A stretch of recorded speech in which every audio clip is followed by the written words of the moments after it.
কৃষ্ণ। ভক্তদের তাস, জুয়া, পাশা, দাবা খেলা নিষেধ, কিন্তু অনেকের মনে প্রশ্নটা রয়েছে, পাণ্ডবেরা তবে কেন পাশা খেলা করেছিলেন? তবে জেনে নিন, শ্রীমদ্ ভাগবতে তাস, পাশা ইত্যাদি খেলাস্থলীকে কলির আড্ডা রূপে চিহ্নিত করা হয়েছে। মহারাজ পরীক্ষিত কলিকে যেসব স্থানে আশ্রয় নিতে নির্দেশ করেছিলেন, তার মধ্যে তাস, পাশা, জুয়া হলো একটি। দাপর যুগে ক্ষত্রিয়দের মধ্যে পাশা দাবা খেলার নিদর্শন পাওয়া যায়, কিন্তু কলিযুগের মানুষকে এই সকল সময় নষ্টকারী খেলা করতে নিষেধ করা হয়েছে। তাস, পাশা খেলতে খেলতে অল্পায়ুযুক্ত মানুষ কখন যে দিন কাবার হয়ে যায় তা বুঝতেই পারে না।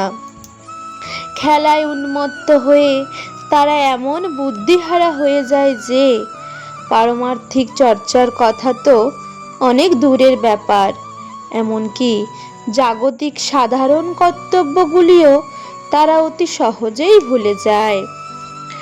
যদি সমীক্ষা করে দেখা যায়, তবে নজরে পড়বে যে তাস পার্টির লোকেরা বাজার করা, ছেলেকে ডাক্তার দেখানো, শ্রমিকদের পরিচালনা করা, ব্যাংক থেকে টাকা তোলা, বাচ্চাদের পড়ানো, সময় মতো স্নান, আহার, কোনো দরকারি কাজে যুক্ত হওয়া, সব কিছুই ভুলে বসে থাকে। কেবল তাসের কথাই মাথায় ঘুরতে থাকে। জুয়ারিরা জুয়া খেলার নেশায় সম্পত্তি, ধনসম্পদ বিক্রি করে বসে। এইভাবে পারিবারিক ক্ষেত্রে তারা বিরাট অশান্তি সৃষ্টি করে। বহু অর্থ বাজি রেখে জুয়া খেলা হয়। এই ধরনের লোকেরা হিংসুটে ও অত্যন্ত মাৎসর্যপরায়ণ হয়, কারণ খেলায় যার লাভ হয় তাকে খেলা ছেড়ে উঠতে দেওয়া হয় না যতক্ষণ পর্যন্ত সেই লাভগুলি খোয়ানো না হচ্ছে। যদি লাভ করে কেউ চলে যায়, তবে তাকে প্রতিপক্ষ সময়ে সময়ে ঈর্ষা কাতর হয়ে ছিনতাই বা খুন করতে উদ্যত হয়। কেউ বা অতিরিক্ত লোভের বশে খেলা ছুড়ে উঠতেই চায় না।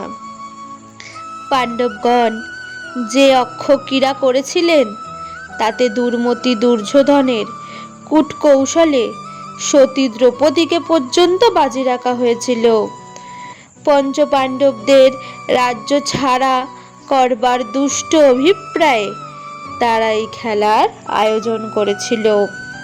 পূর্বে ক্ষত্রিয় রাজপুরুষদের নিয়ম ছিল এরূপ যে, যদি কেউ মল্লক্রীড়া কিংবা অক্ষক্রীড়ায় অন্য ক্ষত্রিয় বীরকে আহ্বান করে, তবে সেই বীর কখনো প্রতিদ্বন্দ্বিতার আহ্বানকে প্রত্যাখ্যান করতে পারত না। বীরত্ব প্রদর্শন করাই ক্ষত্রিয় রীতি। কিন্তু সেই খেলার ফলে সতী দ্রৌপদীকে রাজসভার মধ্যে লাঞ্ছনা করা হলে কুরুবংশের ভয়ঙ্কর পরিণতি নেমে আসে। কুরুবংশের সমস্ত বীর ধ্বংস হয়ে যায়। প্রসঙ্গত উল্লেখ্য, একসময় শ্রী বলরামকে খলচরিত্র রুক্মী পাশা খেলায় আহ্বান জানায়। রুক্মী ছিল শ্রীকৃষ্ণের প্রধান মহিষী রুক্মিণী দেবীর ভাই, অত্যন্ত কৃষ্ণ বিরোধী।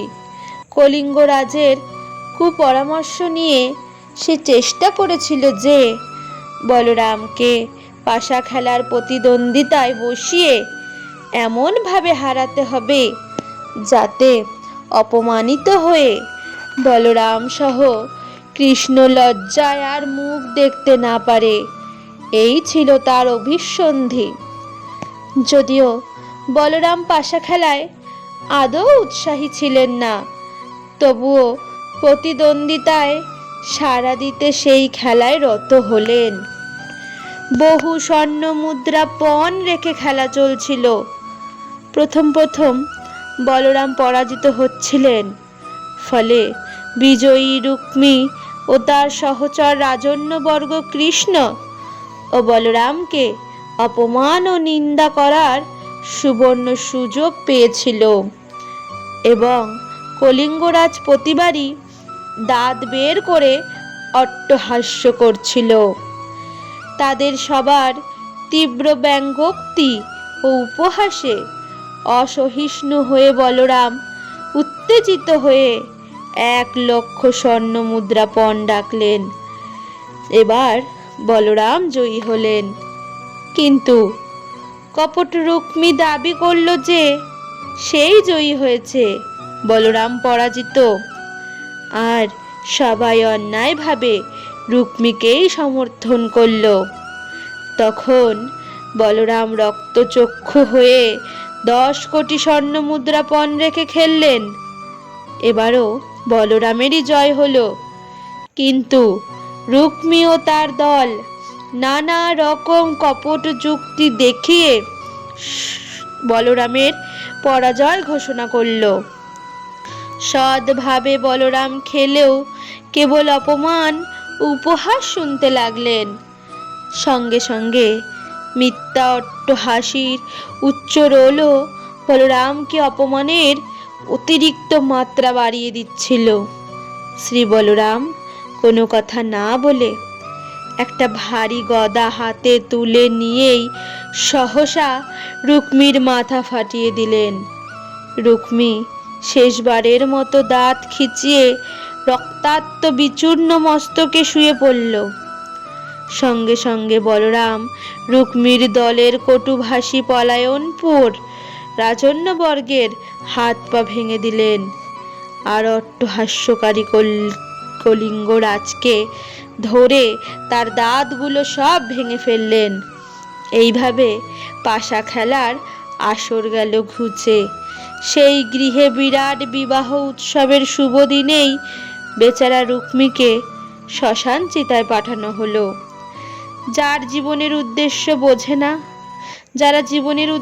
বোঝে না তারাই অনর্থক আজে বাজে খেলায় মশগুল থেকে অকালে প্রাণ হারায়।